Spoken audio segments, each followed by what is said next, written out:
That's when it came over me in a cataclysmic flood. I loved Chris.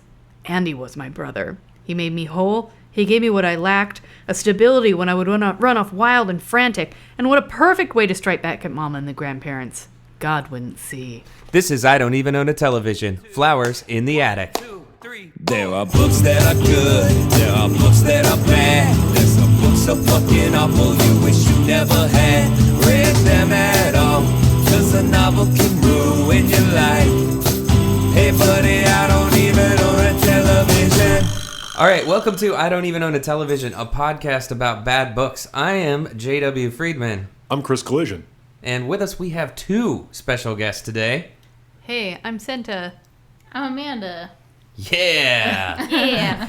Thanks for coming out and being on the show to discuss Flowers in the Attic by V.C. Andrews, a frequently requested book, and a fucking gross one. Yeah, you're welcome. Yeah, absolutely. We assembled the fearsome foursome to talk about this deeply creepy book with four main characters. I'd say maybe five. I have no idea how many main characters Well, it's there like are4 in this were book. in the attic. Right. 4 are here. That's true. Oh. Who will die? Are we in the attic? Well, guys, I've been working on some construction paper flowers that I'm getting ready to show you. We already have a Chris. Oh. Yeah, let me say that at the outset. This is not the first book we have read where one of the characters shared a name with me. That always is a little cognitively dissonant for me. I will say this is the first book we have read where one of the characters shared a name with me and fucked his sister. Spoilers. And that was worse than normal. The other was Zen and the Art of Motorcycle Mechanics, which yeah. he shit himself, if I remember correctly. Yeah, okay, but that I've done. I found that relatable. Who hasn't? Oh, good. And we're off to a roaring start. Before we get any deeper into this heady conversation, it's probably good to summarize the book for the folks at home who haven't read this. You lucky asses. Or seen the movie, like at Sunday, 3 p.m. on UPN. Yeah. As I did. Yeah, same. We're going to have to talk about the movie, too. But before we do, let's do plot in 60 seconds. Here's a song. Nobody knows if you finish or not. You got 60 seconds to give them the plot. Plot in 60 seconds.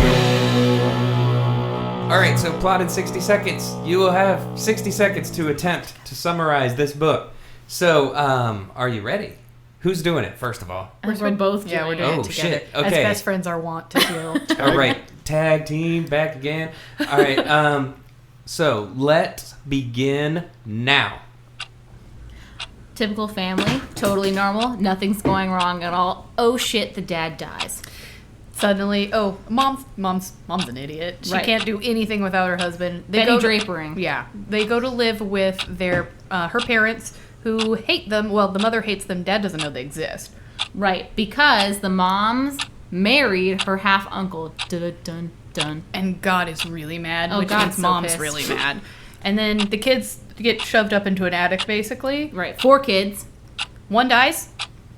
Yeah, that's at the end. Oh, well, it happens. Basically, they're locked up in the attic for a super long time. And because they're waiting for their grandfather to die, because he will give the mom, Corinne, all his money. But Corinne is a huge bitch. So she kind of is like, oh, wait, he already died. You're already in the attic. This is a terrible description. Yeah. Basically, They have sex. Right. They're up in the attic for a long time and they have sex and then they get escape. What? They escape. They escape.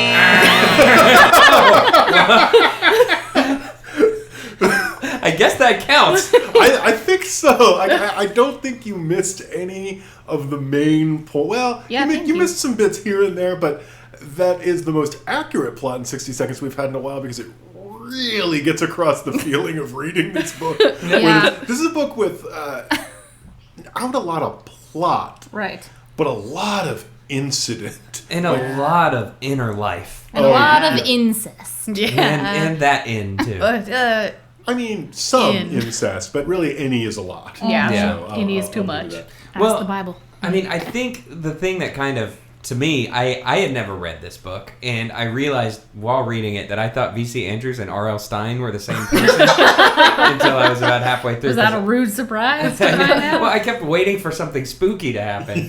Also, the time I watched Fargo and I thought it was Canadian bacon, so I kept waiting for John Candy to come, and it never happened. Oh. But so like I had never read this book, but evidently like this book is kind of popular as kind of like an erotic thing. I remember this as being both popular as an erotic thing and sort of one of those rite of passage books. Mm-hmm. It's like the book that everybody's reading at time X. Yeah. So like when I was a little kid, the book everybody read, and you had to wait like a month to get it from the library, were those great Greek myths that were beautifully illustrated, Lawyers or something I think they were called. And then, when I was in 9th grade, it was all V.C. Andrews. That's a downgrade. Yeah. This is one of those books, I think, for me, because I read this at a very, very young age. And, I mean, by very young, I'm probably like 12 or 13. And it was one of those books that was like passed around among my friends. Like, oh, Brittany read this. So now like we're going to like everybody's going to read this, but we're not going to tell anybody that we read it. And we're all just going to whisper about it. I feel like my mom had that same experience with Clan of the Cave Bear. Which my mom told me to read. My mom too, and I read like the first 50 pages of it and was like boring. Nothing. And then later my mom was like, did you get to the part? And I was like, what? And later I found out like I was 10 pages away from the sex scene, and I was so pissed. Samesies. Yeah, never read that either. Me neither. They never got there. Future episode. But it is interesting that this was like so popular, because when it was really popular, it sounds about the same age. I was probably 13 or 14 when I read it too, which was almost 10 years after it was published. Mm-hmm. And it was a giant hit when it was published, right? Like 2 weeks after it was out, it was like number 2 on the New York Times bestseller list or something. I'm paraphrasing a Wikipedia entry. I didn't do a lot of research about this. But the bat signal just went up. Yeah, exactly. Man, your Twitter account. Corrections are coming. I remember reading, I think on the Toast, some really great article about V.C. Andrews, the author, and how she was paraplegic or something, and was like her life was run by her mother. Makes it so creepy. Yeah. So I mean, we should maybe get into that a little bit, because as Plot in 60 Seconds establishes, it sort of starts in like Leave It to Beaverland, but richer. Father dies in a car accident suddenly, leaving the family completely broke because they're living way above their means. They're living like on straight credit. Nothing is paid for. Post-war America. Yeah. Post-war America. That couch was $800. And we've already paid $700, but they can still take it away. Sorry. Think about your butts. They will. Yeah, I mean,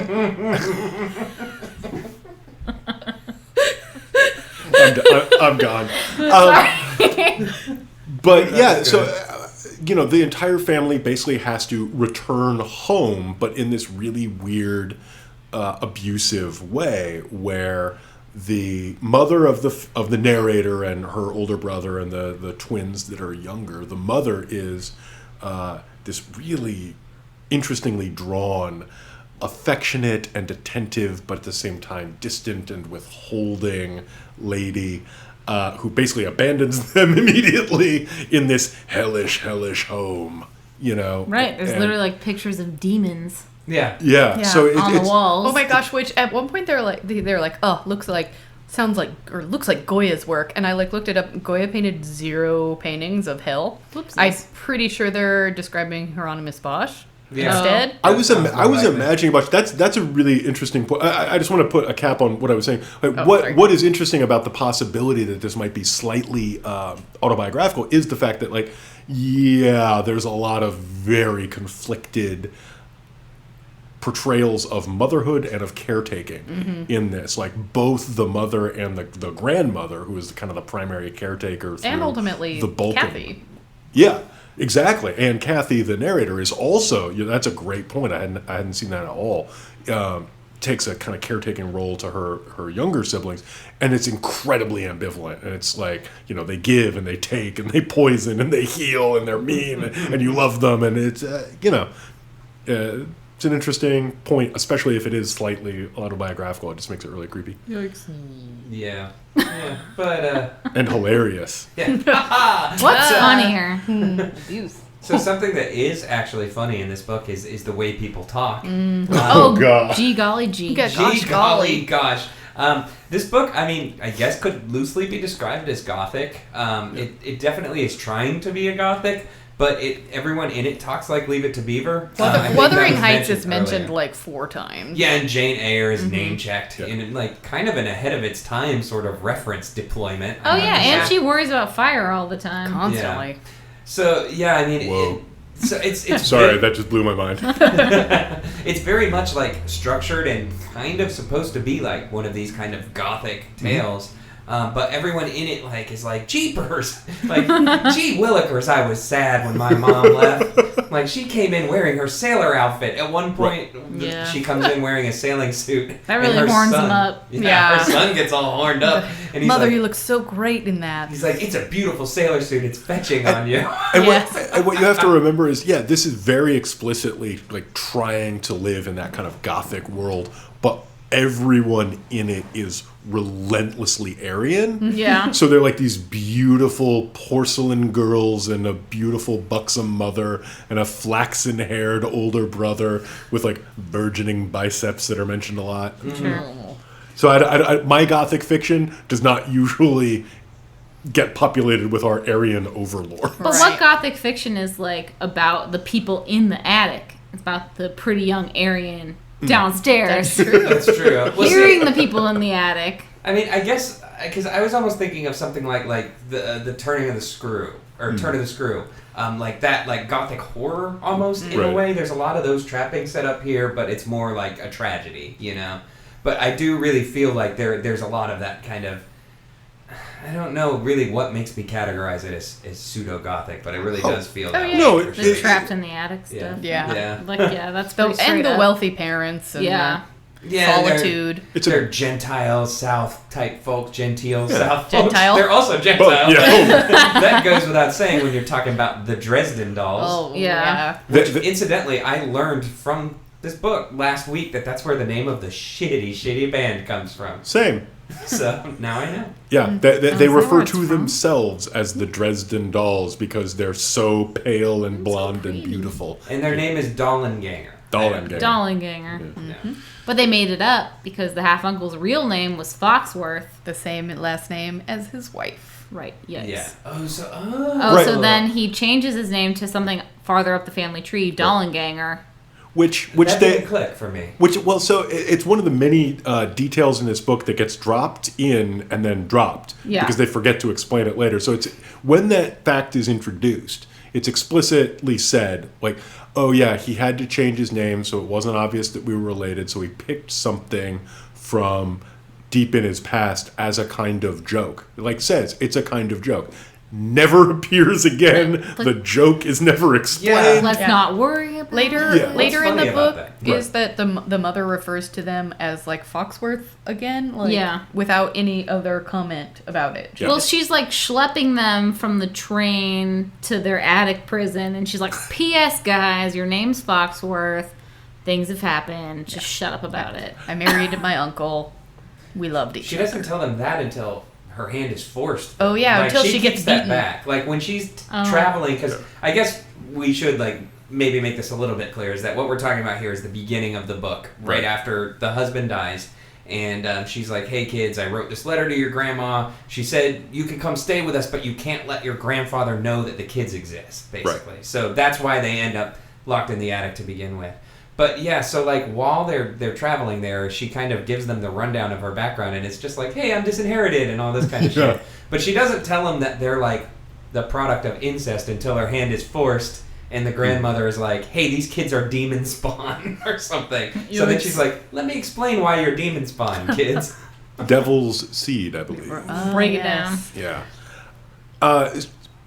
Which kind of works. One of the things that I didn't hate about this book is it does a decent job of doling out information, I thought, that was legitimately surprising. We were talking about this before the show. It turns out at the end, and it gets kind of confused, but it turns out at the end that the mother has abandoned them completely, that the grandmother, who has been the primary antagonist and is like, incredibly evil, tormenting figure throughout, is actually not that bad, because she's also been feeding them even after the mother has fucked off and run off to Europe and collected her inheritance, because the old grandfather is dead, but at the same time the grandmother's been poisoning them, and like all of these things came as a surprise. So like when I'm reading it, like, oh my god, the grandfather's dead, I didn't know that was coming. Oh my god, the grandmother's been poisoning him, I didn't know that was happening. Oh my god, the mother left, I had no idea this was happening. Actually, I understand if you had tuned out by then, but about 5 pages before the end, there actually is quite a bit of doubt cast on whether it was the grandmother or the mother. I think it was the mom. Yeah, I think it was the mom too.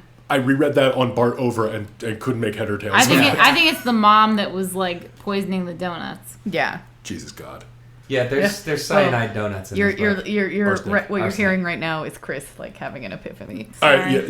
No, it's just like it's another surprise that I can't quite piece the end of this book together. I'm like the mom is like 0 to bitch. Yeah. In 3 years.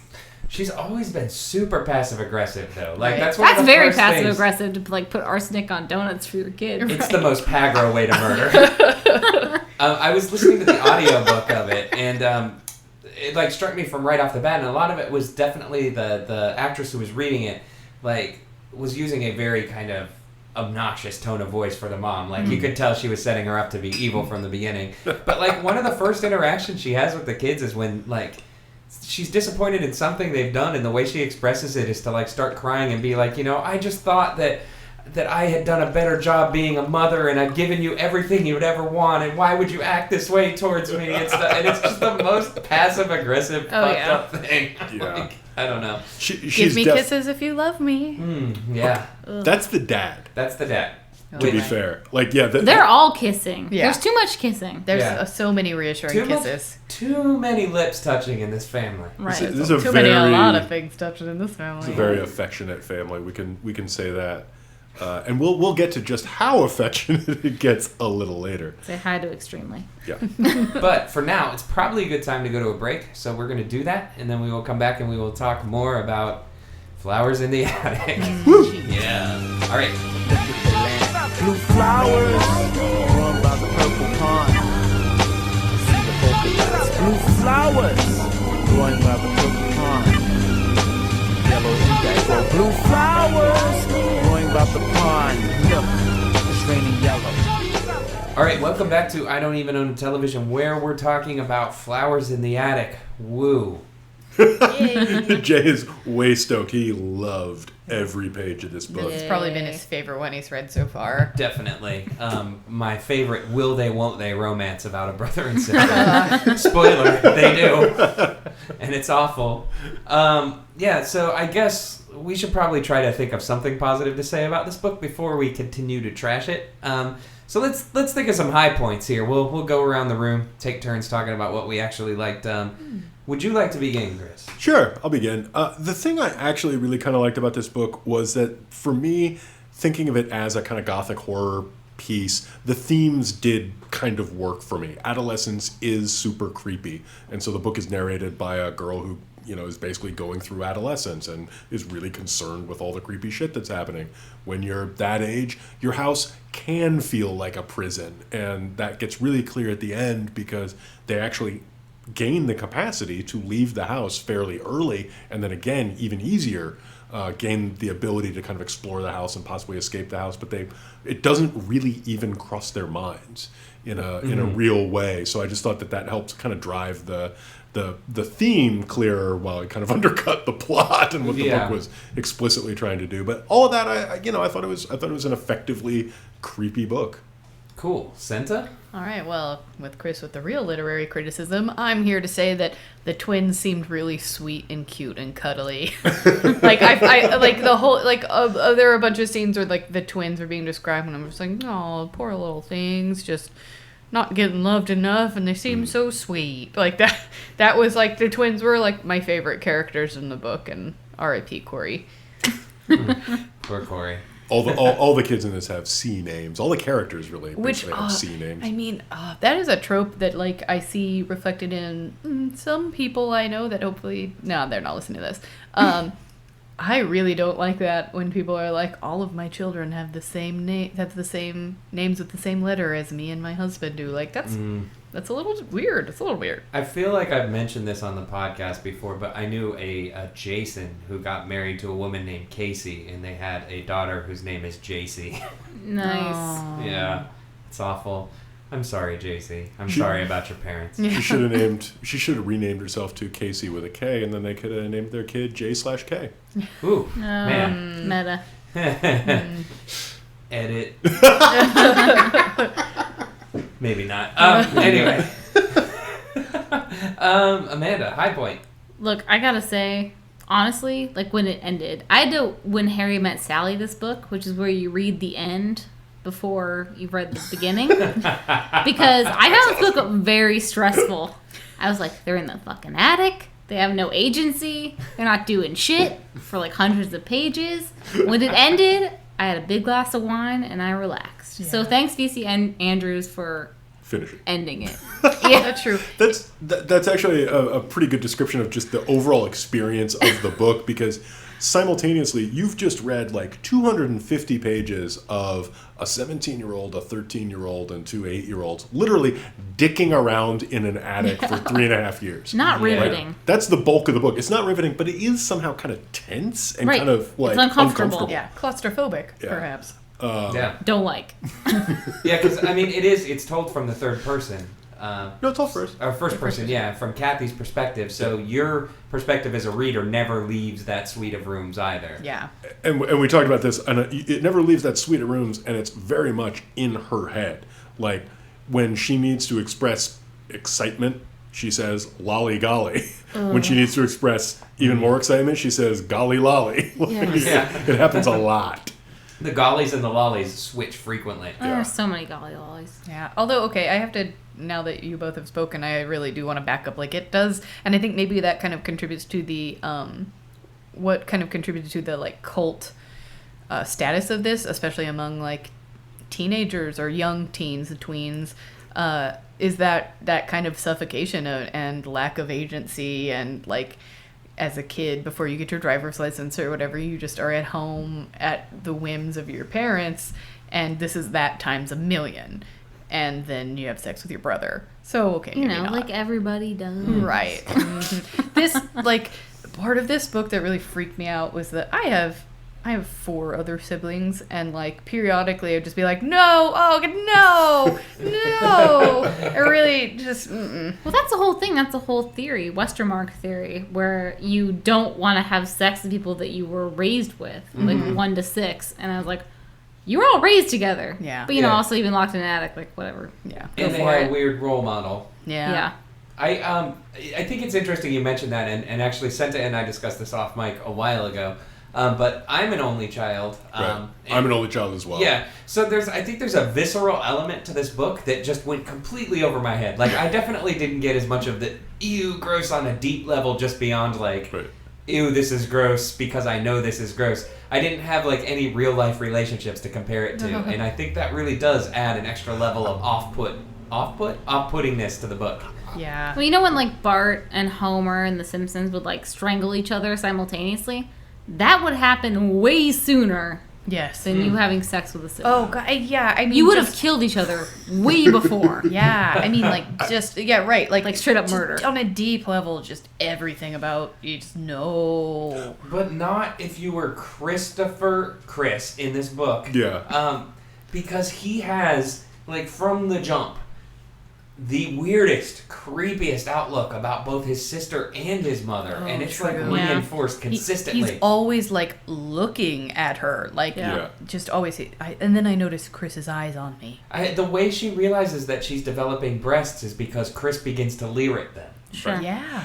So How did that, you notice you were developing breasts, Jay? Like, people started Well, I leering ate at too you. many ribs. And one day, when I put the napkin in my collar, it was sticking out in places it wasn't before. And you were like, oh no, these breasts are. I'm like, Mom, what's They're not as beautiful as mother's breasts. Oh, she's never let me rest my head upon them. that is actually another kind of question because, I think Jay made a good point. We're kind of both only children, so that element obviously did not resonate as much as it could have with us. But the problems between the children and the parents did kind of, as I mentioned, resonate a little bit with me because, I know what it's like to be like really pissed off at a parent or a caretaker and think that they're both like, you love them, but you hate them and they're letting you down and you're not getting, and all that stuff I thought was fairly effective.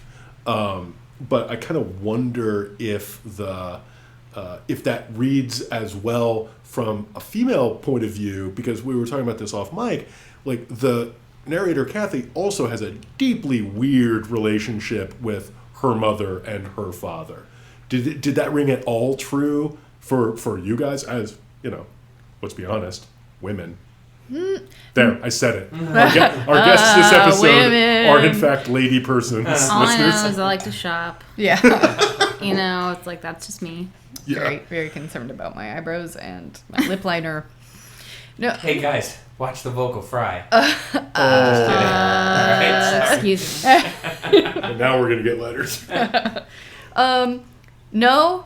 I mean, okay. I think that every teenage girl has clashes with her mom and but like I don't think my mom ever like turned to me and was like, I see you doubting me, I see you questioning me just the way you're looking at me. You're becoming a woman like a real bitch. Yeah, but I happening. love you so much, and I would do anything for you. So why are you complaining? But I'm not going to bring you a bra for No, 5 never. years. You have to steal one of mine. No, I did not quite have that relationship with my mother. My mom got me a bra. But did it work on any kind of like metaphorical or resonant level? No. This was like horrible, like mommy dearest stuff. Yeah, I mean, when you get to the point where the grandmother is putting tar in her hair while she's sleeping, She also drugs her with a hypodermic needle. Yeah, I mean, at that point, Like you're pretty Mazel much tov. into Stephen King type territory. I feel like you can't really take the book as a serious portrayal of a relationship at that point. That's a good point. But yeah, I mean, I think, my perspective is it was a horror novel more than anything else. This is not a piece of realistic fiction. Good point. That it's not a piece Yeah. of realistic fiction about a, dying patriarch who is apparently the richest man in the world, but he lives in small townville, Virginia. Mr. Marlboro or whatever. Yeah. So it's not meant to be judged on that level. It is a little Stephen King, and some of the elements are frankly outlandish. Like you said, the tarring worked for me. I'd completely forgotten the fact that the tarring is like they explained. Oh, how could a grandmother sneak in and tar the hair of a girl sleeping in a room with 3 other kids? Oh, she must have drugged everybody. No, one of Just them. her. Yeah, just Yeah. So apparently, it only. It's a ninja grandma. Yeah, she's very quiet. There are some plot holes. Yeah. Also, it's apparently supposed to be like this shattering revelation at the end that the grandma wears a wig. Oh, right. Oh, That's yeah. supposed to make her weak. Really? Yeah, I think that's Is what that it what that means. was It's like about? they think she's so scary and forceful, and then they're like, "Oh, she has a wig." And hair is kind of a recurring theme throughout True. the whole book. Right. It's all about Beautiful. the arsenic kind of makes them all weak, and their hair thins. And Kathy's hair is definitely like one of the things that Chris is always complimenting. Your daddy on liked it. creepily. You're one beauty. yeah. And she cuts Chris's hair to make him a man. That's true. Yeah, man. Although, Wow. in a shockingly erotic scene where she makes him look like Prince Valiant. Yeah, that was I not. forgot how she gives him this manly haircut, and then when he looks in the mirror finally, he's like, I see, I look kind of like Prince Valiant. I'm Yeah. like, nice haircut. That bud." didn't make anybody horny. This book came out in 1979 Yeah, exactly. Oh. and was set in, I don't fucking know. Wikipedia claims that it all basically kicks off in 1957, but you can't prove that I by was me. getting vague 60s, early 60s vibes. She from said it. There in the is rock and beginning, roll. like, it's my happy 50s childhood. Yeah. And the 60s come Yeah. and she's locked in an attic. with her there's brother. there's a vague time sense because like they teach each other to dance as brother and sister will do, I guess. Yeah. And she teaches him like the Charleston and the Foxtrot. But then Elvis is mentioned. And But then, they're and white. then, and then rock and roll comes in, and she's like, "No, you need to move your hips, brother, Oh, like yeah, this." sexy. And he gets creeped out and runs away. Right, girls won't like you unless you pout your lips. What? Yeah, and then he's Like duck yeah. face. Yeah.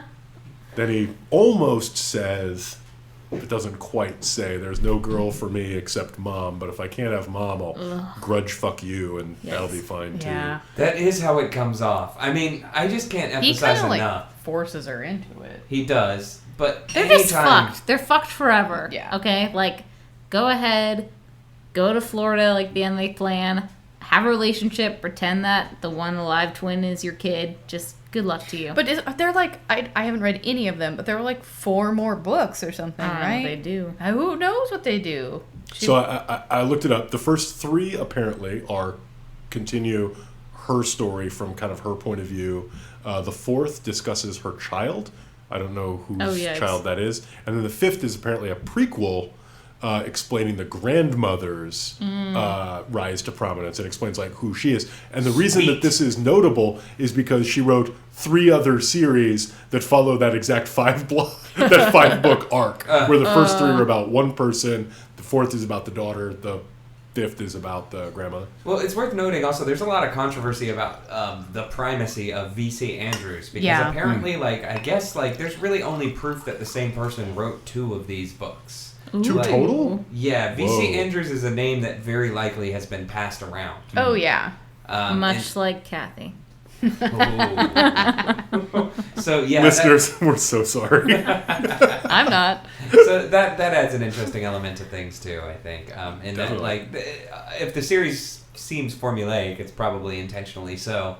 But boy, I just want to mention that any single time Christopher talks about his mom, it's so creepy. Oh, wow. Like, I feel like he is incapable of mentioning her without describing how beautiful she is. so And, oh pretty. man, She's it my just- goddess. you know, I guess maybe that's Lick her what skin. maybe that's what creeped me out more, because as an only child, I can't relate to the sibling thing. But as a boy with a mom, I could definitely relate to. Ew, that's creepy. That's not how you're supposed to think about your mom. But so much also, kissing. but also, she's creepy to him. She obviously favors him. Always is like, "Oh, you look like my husband." Blah blah. Yeah. And then when even like he's like 14 and 15, and when the mother's consoling him, she draws his head to her breast. And like it's like often, and Kathy's like describing, "Mom's never let me rest my head upon her bosom, her swelling bosom." Her supple bosom. Yeah, it's But- like her bosoms are often talked about. But this is- bosoms. This is not a defense of the book, but all of that is deliberate. They are the product of incest. Like, Right. the whole Oh, yeah. point of this book is that these kids are damaged in some ways that they are largely ignorant of, True. because they are, in fact, the product of this, like, foul union. No, and I mean, Devil spawn. Devil spawn. and I agree with that, and I do think it's effective, but it doesn't make it any more enjoyable to read. You know, I mean, I think That's fair. There are a lot of dynamics that can be described in great, accurate detail that don't necessarily make for an enjoyable novel. And, So, yeah. this novel is the literary equivalent of an early Swans record. It's oppressive on purpose, but that doesn't make it any more fun. Yeah, I would agree with that. Well, Grandma's like, you guys are definitely gonna have sex. Have fun in this room that you both live in now forever. Yeah. Like, they don't have 2 separate rooms for girls and boys. It just Right. seems If kind you of were so like concerned about that, it's like, I mean, I it's think, Schadenfreude that she's like, have fun failing, you dummy. yeah, No, she wants them to fail for sure. Although it's hilarious because she explicitly doesn't say "have fun in this room." Like, there's a typewritten letter that she gives him that runs to something like 3 pages of the book. Yeah. And you're like, Right. holy shit, Grandma was up late and Right. typing this fucking I got thing. a lot of Ayn Rand in some parts Yeah. of this book. I was like, really? It's still happening? Grandma's doing her Galt speech 3 pages later. Exactly. Yeah.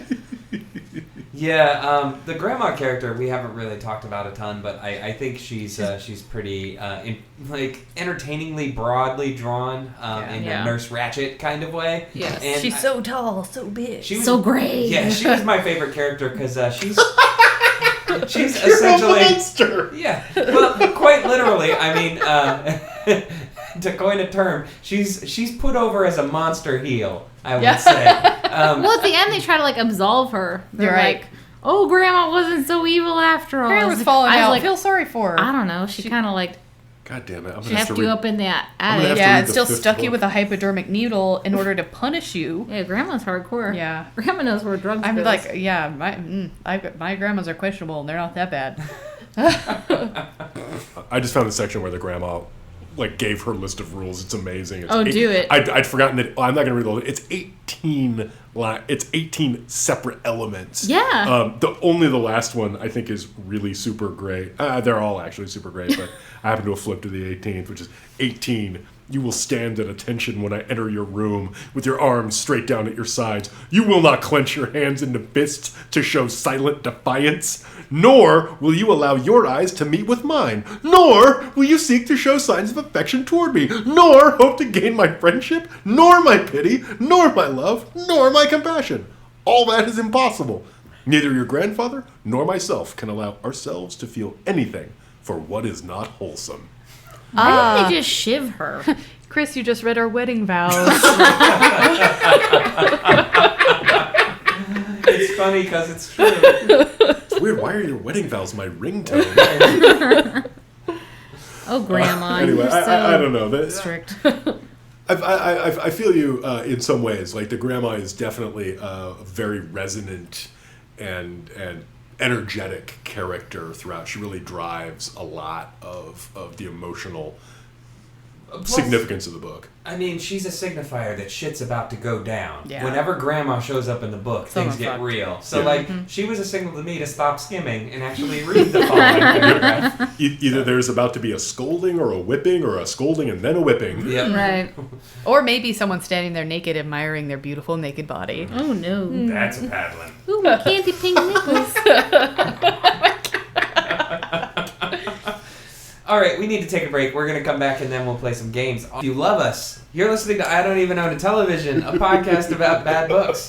We're talking about Flowers in the Attic by V.C. Andrews. And joining us are Centa Schumacher and Amanda Brand. Hello. Hey. Still here.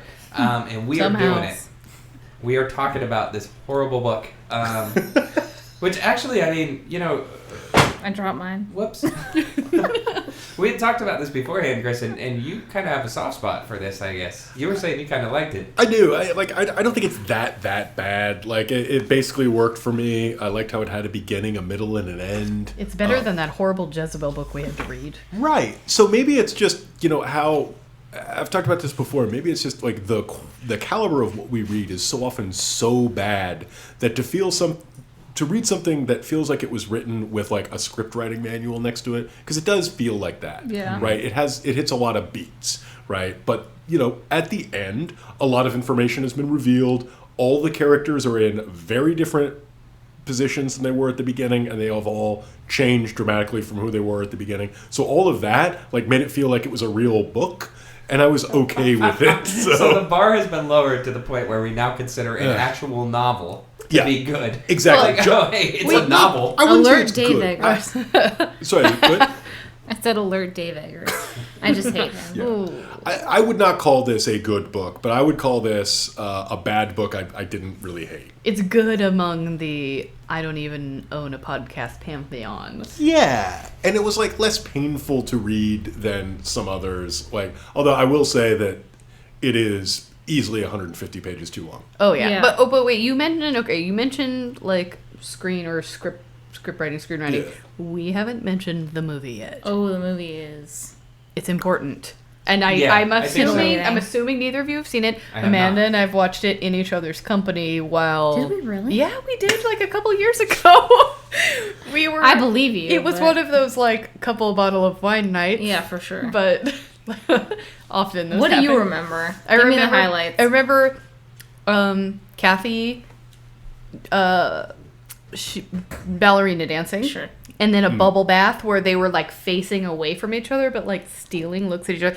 Definitely the incest is way played down. It's like they kind of like I feel like it was more appropriately like these two people who were in a room together kind of looking at each other and then being like, no. And then that was kind of the end of it. And then they break out. They catch their mom flirting with another man, freak out, and run away. Yeah, I agree. It was like a lot of mayo on the lens. Yeah. Very blurry leotard time. Right. Everyone was really beautiful and like really flaxen. Yeah. It's worth mentioning that this is a Lifetime movie. I think this is Oh, actually is it one of the really? Yeah. first event Lifetime movies. I want to Like, say they remade it recently too, but maybe I'm making this up completely. No, I think there were two. Yeah. I had looked it up very, very briefly, and there was one that was like 1987. That's the the one one I've we seen. saw. Yeah. Which maybe is what kind of put it back on the radar, because I would have read it a year or two later, I think. And then there was another one in like 2014 or something. Yeah, I haven't seen where that one. Heather Graham is apparently Kathy. Wait, What? In Heather Graham is 2014, like she'd been my like age. 40. Yeah. I mean, 30. She could play.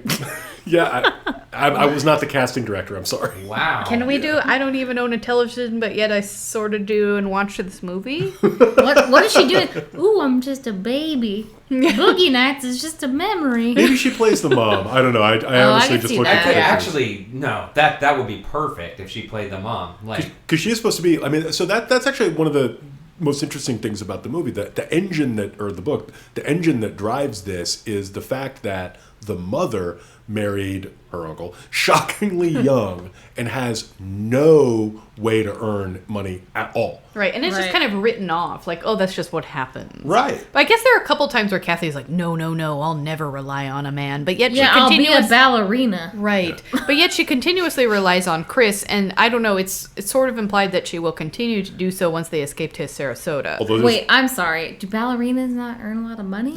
Or do I need to like know something? I want to tell you that it is possible that self-taught ballerinas who lived in an attic from 11 to 15 and Are prostitutes? are learning ballet out of a book. It's possible that those ballerinas don't earn a lot of money because that's not how you learn ballet. Right, like honestly, in that whole scenario, they're like, Chris will never be a doctor. Like, bitch, you'll never be a ballerina. Yeah. yeah. You don't It's have any way more technique. likely he'll be a doctor. Both of you are gonna hang drywall. Get used to it. Yeah. Oh man, the Sorry. cold hard slap of reality. Sorry, attic kids. It's true. If you grow up in an attic, your opportunities are probably Yeah. limited by Extremely. by design. Yeah. I don't know, man. That's fucked up because I tried hard to get jobs hanging drywall, and they were like, "Have you hung drywall before?" I was like, "No, but I've run and played outside and lived a normal life." And they're like, "We don't give a shit." You should have lied. Been like, I've hung so much fucking drywall. That's in That's an this interesting attic. point. It's Yeah. the secret is that it's kind of like a union apprenticeship thing, but what they're really looking for is experience living in an attic. Oh, interesting. Because the second question was like, "All right, well, you don't sound that promising, but here, fill this out." And they handed me a T-shirt. Wah, wah. Like, hey, we're considering you for this job, but first we need you to color in this picture of a flower. And it's a, How would you make this attic a garden? Yeah. Could you put on a play with these three people? outfits. Yeah, There with you go. these three outfits. I do, and we've already kind of been talking about this a long time when we were supposed to be doing segments. That's cool. But before we redirect, I do want to just talk about the fact that they continuously describe the fact that they've decorated the attic to look like a garden by like hanging up construction paper flowers and grass and like these really sad sounding things. Sounds like my second grade classroom. That's exactly what I was thinking, is that like it sounds way more like a sad elementary school class than like something that would bring you like cheer. They're like, I don't understand why the twins weren't happy. We had cut out pictures of all sorts of flowers and glued them all over the walls. And Right, like you guys are the neediest 5-year-olds ever fucking met. How dare you? The one accurate part about anything related to dialogue in this book is the way the young twins talk, because it's all don't like, want different, bring cereal. Like that is good. But then there's this one thing at the end where, you know, one of the twins is 8 and it's been completely silent since its twin has died. And then it sort of says, you know, something like, I'll always mourn the loss of elegance and innocence I once knew, or something ridiculous like Well, that. yeah, It's like sure. no 8-year-old has ever talked like that.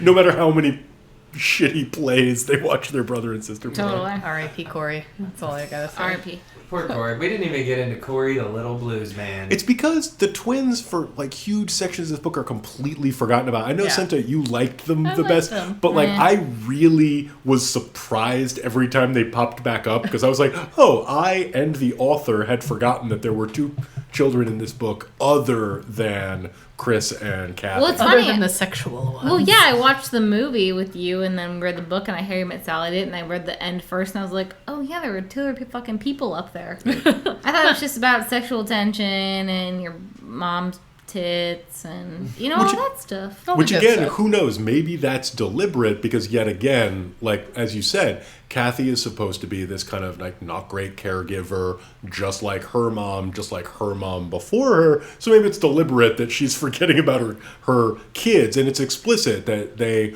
kind of come to view her as the mom. I for a long don't time, know so. if this book runs that deep, but I appreciate you attempting to give it credit. I am VC Andrews. All right, let's play some games. Let's do it. Yay! Let's go ahead and start out here with dramatic readings. Do we have dramatic readings, or are we going to do Russian roulette? We got dramatic readings queued up. I do. Okay. I got one. Centa, it sounds like you have volunteered to lead us off. Hold on, let me swipe to unlock Kindle. Well, you mean swipe to unlock your e-reading device. that does not give us money to mention their name. Right. Okay, Okay. here's a song. Whoa. Dramatic readings. We're gonna make it sound important. Dramatic readings.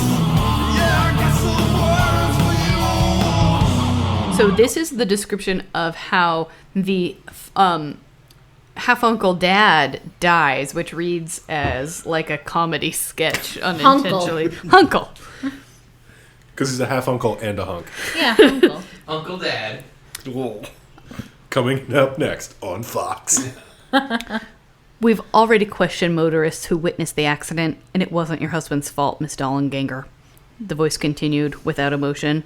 According to the accounts, which we've recorded, there was a motorist driving a blue Ford, weaving in and out of the left-hand lane, apparently drunk, and he crashed head-on into your husband's car. But it seems your husband must have seen the accident coming, for he swerved to avoid a head-on collision.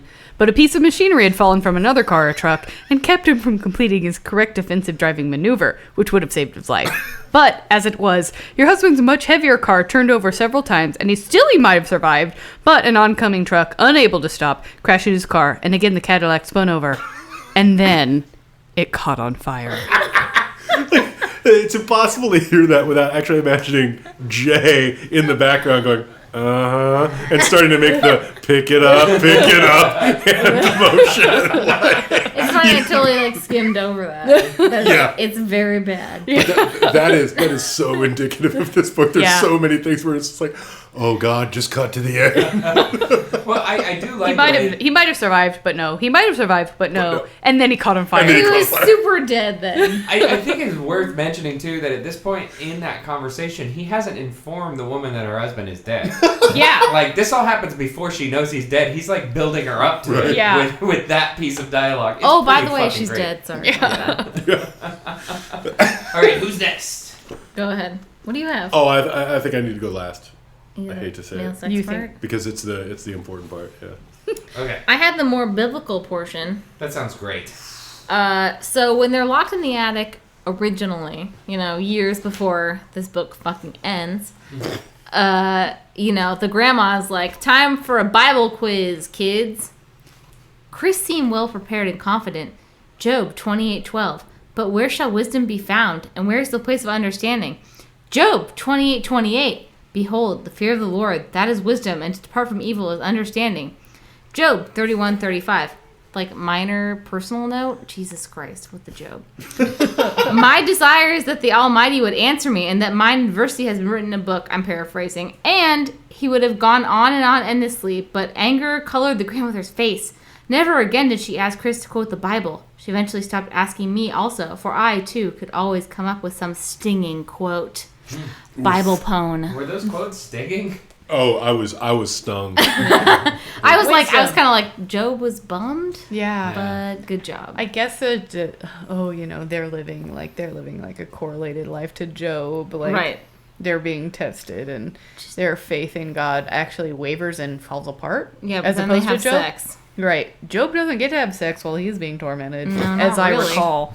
That Job book is dry. Yeah.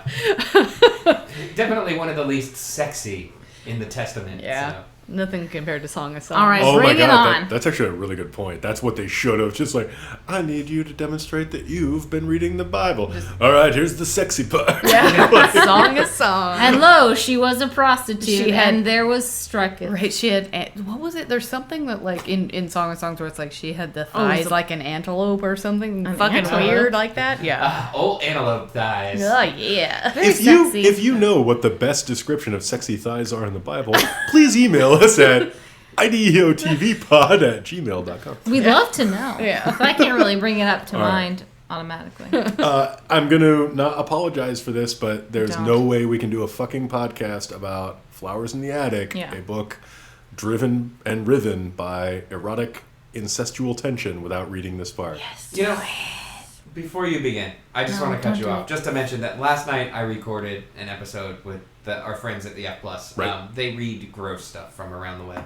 They do. Last night I spent about 2 hours reading aloud from a website about people who have an adult thumb-sucking fetish and found it infinitely less disturbing than the erotic parts of this book. So Yeah. that's just some kind of Calibration. perspective for you at home. And with that, Go ahead. Good luck. We fell to the floor, both of us. I tried to fight him off. We wrestled, turning over and over, writhing, silent, a frantic struggle of his strength against mine. It wasn't much of a battle. I had the strong dancer's legs. He had the biceps, the greater weight and height. And he had much more determination than I to use something hot, swollen, and demanding. So much it stole reasoning and sanity from him. And I loved him. I wanted what he wanted. If he wanted it that much, right or wrong. Somehow we ended up on that old mattress, that filthy, smelly, stained mattress that must have known lovers long before this night. And that is where he took me and forced in that swollen, rigid male sex part of him. oh no! And that is where he took me and forced in that swollen, rigid male sex part of him that had to be satisfied. It drove into my tight and resisting flesh, which tore and bled. Now we had done what we both swore we'd never do. Now we were doomed through all eternity, damned to roast forever, hung upside down and naked over the everlasting fires of hell. Sinners, just as the grandmother had forecasted so long ago. Now I had all the answers. Shazam. I've read this like 8 times. I still have no idea why she has all the answers or what those answers are. Yeah. Oh, man. So My head is buzzing. I not say in a pleasant good luck way. to you. Have fun. Be safe. Yeah. Wrap it up. I would like to say, all of you who requested Flowers in the Attic, this is what you get. I hope you're happy. All right, let's do a couple Let's scrub this from our minds. wax on, wax off, and let's do a what is your fave? Here's a song. What is your fave? What is your fave? When you're presented with a list of options, what is your fave? Okay, so what is your fave? We're asking questions about the book, and in this case, it's what's your fave horrifying moment that we haven't mentioned yet? Centa, would you like to lead us off? Okay. So it's not like a pleasurable moment. It's actually the moment, sadly, that made me gasp the most. But I'm really one of those people that kind of faints at the sight of blood. At one point, the grandmother stops feeding the children for like 2 weeks, and nobody else comes in to help them out, and so they're all slowly starving to death. So Chris, the older brother, slits his wrists and feeds the young twins, my favorite characters, his own blood. And it literally, I was laying in bed this morning, in fact, reading that scene, and I went, ah! And like threw my non-branded e-reading device across the bed because it freaked me out, because that's just gross. And also because throughout the whole book, the twins are so like, we don't like food with raisins, we don't like hot food, and yet they're just like, give me blood. Yeah, I don't think that's how the human body works. No. Also, pretty sure blood is not super nutritious. Delicious blood. I mean, I've definitely read like urban legends about kids who tried to be vampires and like got hella sick from trying to ingest blood. And I'm going to believe that's true. So, anyway. I think it would have worked. Yeah, I'm pretty sure. Okay, yeah. So if you were malnourished, you could feed someone your blood and it would be nourishing. Totally. They should have killed a twin and eaten it the second the grandmother cut him off. Seriously. Probably the best plan. Yeah, but they shouldn't have killed Corey. It should have been that fucking bitch, Carrie. That's rude, Centa. I'm going to go Very next. rude. My favorite horrifying moment is more kind of horrifying on a existential level. Hey guys, the audio got all weird here, but basically all I was saying is that there's a point in the book where Corey gets a guitar and he immediately writes the saddest fucking song known to man. The lyrics are transcribed and it's all shit like, looking out the window, when will I ever see the sun? And like shit like that. It's like some 9-year-old like channeling his inner blues man. It's very sad. So that horrified me, and that was my point. Who's next? Amanda, what's yours? What was horrifying more than the entire book? Like, Yeah. because this book gave me awful anxiety. I will honestly be, like, I'll say when the son, Chris, he's going out stealing because they want to go steal money from the mom and the new stepfather to escape. And he's like, I found her big, sexy swan bed. Oh, yeah. Right. Yeah. So That's pretty basically, the horrifying. mom is like sleeping in this horrible swan bed of sexuality. Yeah. Where like the dad, her father, they're waiting to die so they can leave the attic, like gave her this entire suite of rooms in this crazy prostitute swan bed so she like can be happy. And the son sees it. And you know he wants to F his mom. Like, there's subtext. Oh, yeah. Oh, they watch their mom get it on at one point. Right. Oh, yeah. And I was just like, come on, book. Come on. There's also the tiny swan bed that they're like, why is it tiny? Why is there a smaller swan bed? They're so confused. Oh, is she pregnant? Like, it's sort of implied like, that's for a baby. That isn't you. Oh, okay. It's like the dog bed, right? Yeah. Or something? I didn't get it. It's an small. infant bed they refer to it later as. Right. So I think Oh. the idea is they're planning on having a kid of their own. But we Right. know they can't because at the very end of the book, Yeah. it's established that the will says to not Kathy, to Caroline, Corinne, if you have ever had a child and that comes to light, or if you ever have another child, you'll be cut off. Like the father or the grandfather wants to like cut off the bloodline somehow. And that's pretty much the point where the other shoe finally drops. Yeah. And the kids realize they're never going to get to leave the attic, basically. Right. Because if their existence is acknowledged by anyone, then their mom will no longer live the life of leisure to which she has become accustomed. Yep. Chris, what is your...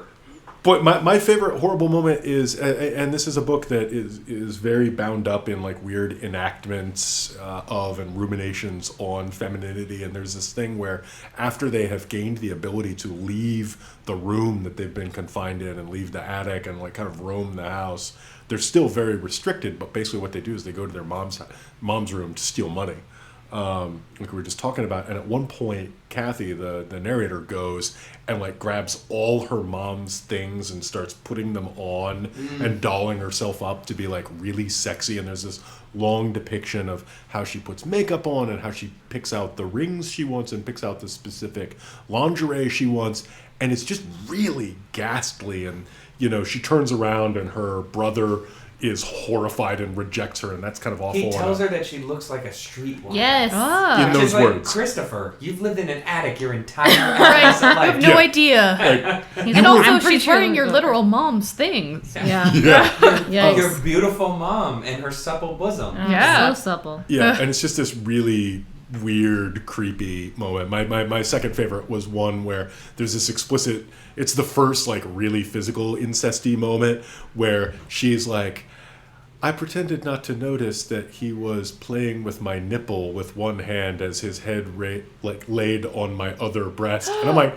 I've been a that teenage happen? boy, and I know that there's no way not to pretend that a teenage boy When is did that touching your happen? nipple. I was like asleep. Oh, Yeah. that happens. I remember that. I part, remember, too. though, that I she, believe like... that's The page- men remember. I don't remember. Yeah, I know. I remember her ignoring his hard-on after he cut her hair. Sure. That That- happens too. Yeah. There's also some nipple tweaks that occur. Ugh. And then I say, whatever. You're locked in an attic. You're fucked up.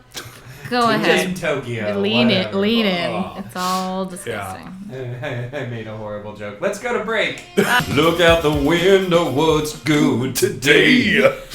All right, so welcome back to I Don't Even Own Television, a podcast about soulful singing. For our last segment here, we're going to start out with some recommendations for things that aren't horrible in an attempt to bring some light into the world.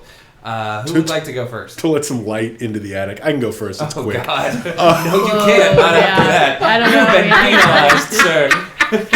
Go away forever. Just kidding. You can go first. Open up the skylight. I just wanted a very quick recommendation for the film Babadook, which I think hits a lot of similar notes to this movie in that it's very conflicted and weird about maternity and is very creepy and very frightening and very, unlike this, very good. And kind of reverses the class things that made this book kind of hard to take. Some parts of this book are a little hard to take seriously because it's a spoiled little rich girl, even if she's locked in the attic. And Babadook is explicitly about poor people facing deep shit, and that's just kind of an interesting thing. So, The Babadook. Also, it's a movie about a haunted book, which kind of ties well into this. And the actual book itself is one of the creepiest things I've ever seen in a movie. I fucking love that shit. Yep. Okay, Centa. Okay. Mine is, I was trying to think of a thematic way to tie in this thing that I'm recommending, but I can't think of it, so whatever. I'm just going to recommend my favorite recent book that I've read, and that would be the new Elena Ferrante book, which, like, anybody who knows what's up, hey, like, the Neapolitan novels, which, if you know what I'm talking about, if you know what I'm talking about, is about, a very complicated relationship between two friends and about their adolescence and growing up, but the most recent one is about them as adults, so whatever. Anyway, it's a great book, but if you don't know what I'm talking about, it doesn't matter. The end. That was a really great recommendation. It was detailed. Yeah. Amanda? Mine would be Raymond Chandler, The High Window, because at least that book, someone gets pushed out really fast. No one's going to be up behind that high window for a long time. And then there's a great noir book behind it. So you can have fun, bourbon, LA, neon lights, high windows. No one's fucking their brother. Yeah, it's noir, Right. so I'm sure there's limited erotic potential there. In none of these books is anyone fucking a sibling. Right, so like if you're looking for that, like Google it. Oh my god, we live in the 21st century. Right.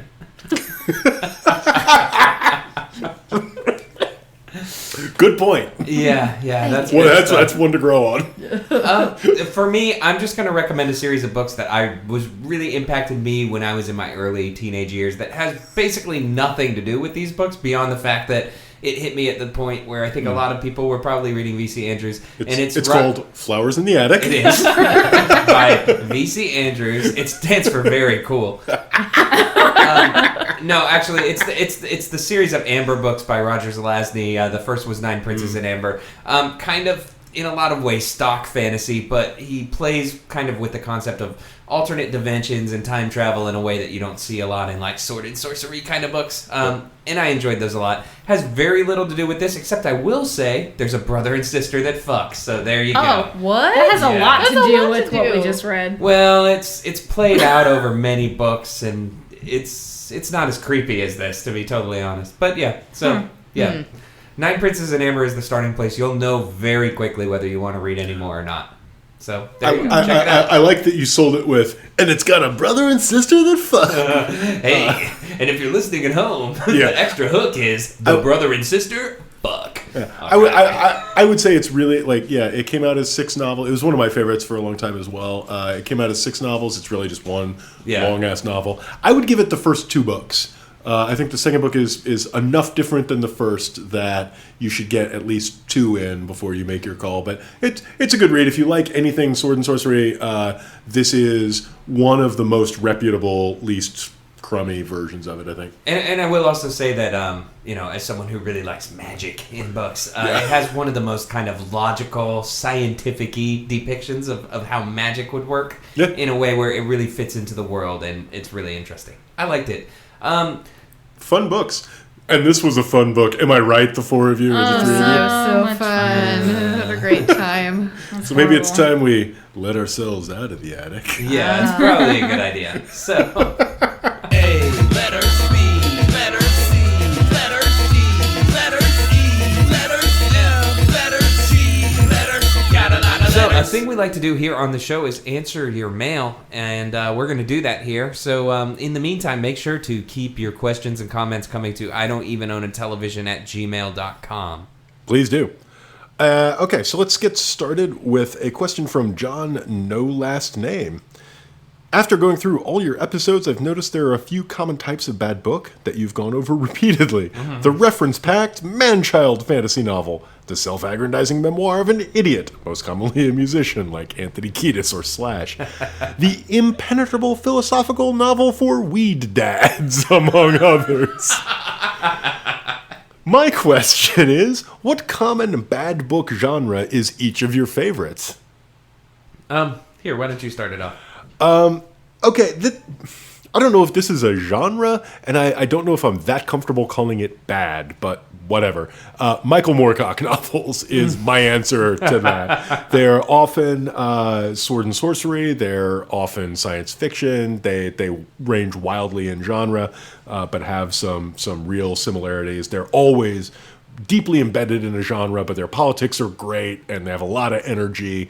So, Michael Moorcock books. For me, it's definitely the autobiography of an idiot, like that was mentioned there. I love rock autobiographies. I actually just recently purchased the autobiography of WWE superstar Mick Foley, who's not an idiot by any means. He's an incredibly well-spoken and intelligent guy, but I really love that kind of like peek behind the curtain of this idiotic lifestyle, be it rock stars or professional wrestlers or movie stars, like things like that. I kind of like any opportunity to kind of see how like silly and flawed the people that we admire are. So I don't know. That's it for me for sure. Nice. And we got a second one from Richard No Last Name. Great title, Ultimate Sadness. It's my favorite Smashing Pumpkins album. Oh, that one sucked. It really fell off when they kicked the bass player out. 1. What book did you anticipate greatly that disappointed you the most? 2. What book by one of your favorite writers proved to be a tremendous letdown? You should go first, Jed. This is tricky because it assumes that I enjoy things. No, I'm just kidding. It's really tough. Like, it's tough for me to think of an author that I've really like, at least in my adult life, have really like been into to the point where I'm avidly awaiting their next work. And I feel like maybe some of that is kind of the nature of digital culture and things, and that there's constantly so many other things you could go out and read. It's really, really hard to kind of, keep the torch. But I think both of those could probably be answered with Thomas Pynchon for sure. I'm not a huge fan of his latest work. I don't even know if it is his latest thing at this piece, but Chronic City was the last book of his that I read. Sorry, that's Jonathan Lethem. Oh, Lethem. Did I say Pynchon? You said Pynchon. Jonathan Lethem. Let's edit that. Yeah, Jonathan Lethem for me. Chronic City, his latest book, I think, was the most recent thing I read. It felt kind of like a huge letdown in a lot of ways, and very out of touch, and not in an endearing way. I feel like, and I don't want to get too deep into this, but it's called Chronic City. A big part of the book is about weed. And like there are people referring to weed strains by name, but like rather than like researching and finding believable shit, he gives it name like I don't know, like what was the one that really stuck out to me? Something like, man, I can't remember it, but it's all just these like phony kind of like drug names and stuff for weed that makes it sound really scary and sketchy, and it just comes across silly. Like your dad wrote a book about like, man, I started smoking that chronic and things got out of control. Next thing you knew, I was bidding on eBay all the time. Like, it was just a giant letdown. So I think that kind of ticks both categories for me. Dad, you have enough stuff. Get off eBay. Yeah, exactly. And just because you smoked that purple Nurple 5000, it's like those are the kind of names that this book employs. So, yeah. Dad, please do not finish that novel. Nobody wants to read it. That's a good call. I will say the book I was anticipating that really let me down the most was The Iron Council by China Mieville. I had sort of just discovered him. I'd read Perdido Street Station. It blew my mind. I couldn't have loved it more. And I decided, since I'm a bit of a completist, I wanted to read like everything. And it was one of the few books I've ever just flat out quit. I was 100 pages in, I couldn't tell what was happening, and I didn't care. And I was trying really hard, but it just wasn't fucking working. So I think that would be the answer to me. Yeah, unfortunately, I feel like the hope was probably for funnier responses, but the truth is that when I get let down by things, it does kind of hit pretty hard. And I mean, regardless of what it may seem like at home, I mean, both of us really enjoy reading. Like, we just happen to talk about the stuff that's bad. So I think that like when you're really looking forward to something, it can be kind of hard to keep the necessary perspective to really appreciate something on its objective ground. And our third letter is not a question. Our third letter is a great note about Doom, our last episode. Oh, good. This is from Joshua, no last name, and concludes, on an unrelated note, I was the target demographic for Doom Knee-Deep in the Dead when I read it as a 13-year-old boy who played Doom all summer. I remember checking it out from the library, reading half the book, and asking my grandmother to take me back because, quote, this book made me stupid. Me too. So, clearly, even the target demographic saw through their shit. Thanks for all you do. That was Joshua, no last name. Thank you, Joshua. I agree. That letter owned. That Doom book, like, killed at least, I don't know, maybe like 5% of my brain cells, and they're never coming back. So absolutely, yeah. It walked through your brain, blasting brain cells, or as I call them, spookonsters, because it was fun to name them. Yeah. Anyway, fuck that book. So please keep the letters coming. I don't even own a television at gmail.com. You can also find us at Twitter and Facebook. IDEOTV pod is the suffix you will want to put after that slash. We have a group on Facebook now, as opposed to a page where people can communicate with each other, but we don't have enough members for a catchy URL yet. You will find it if you go to our Facebook page. You'll see a pinned link to it right at the top there. So make sure to join that, check it out. We're doing a lot of just kind of trying to start some discussions with people about what they'd like to hear more about on the show, and just kind of fucking around and whatnot. Exactly. Fucking around, book recommendations, great place for those, and to yak at like-minded people who also love people getting mildly angry about bad books. All right, well, thank you so much for being on the show. It's been awesome. Auf Wiedersehen. All right, enjoy your time. We will let you out of the attic now. Yay, Amanda and Centa! Hooray, we're free! Woo! Liberation! I can have sex with other people now. Now there's a ringtone. Yeah, exactly. All right, so on that note, thank you everyone for listening, and until next time, keep